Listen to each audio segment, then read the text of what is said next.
Okay, Joe, observe here.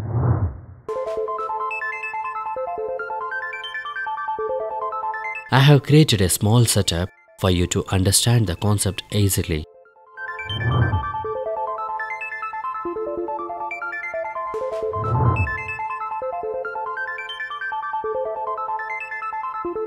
First, I'll tell you Newton's first law of motion.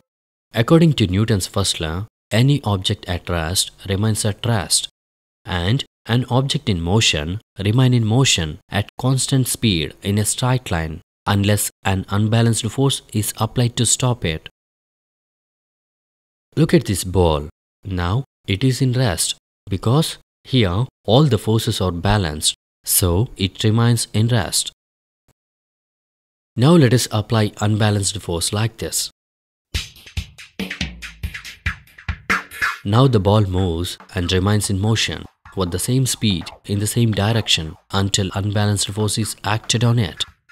Here, sand acts as unbalanced force to stop the ball.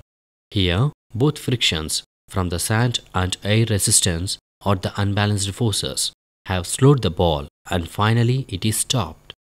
Here, again all the forces came to rest position, so the ball is in rest.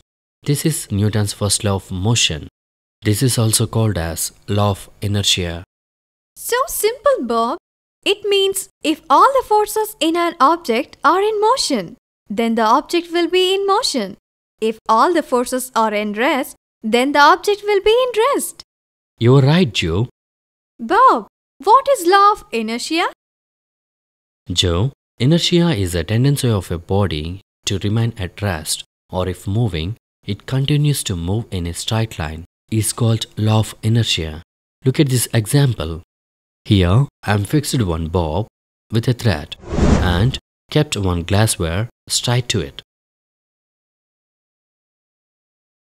Both the thread and bob are in rest. Now watch it.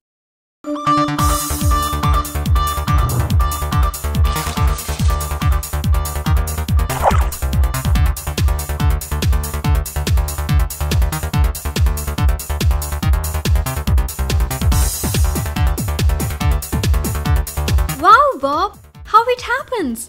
When the thread is burnt, it changes its state from rest to motion. Here the force is applied on the thread but not on the bob.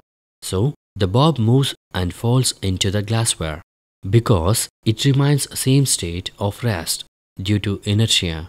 Wow, superb, Bob. It's so simple, Bob.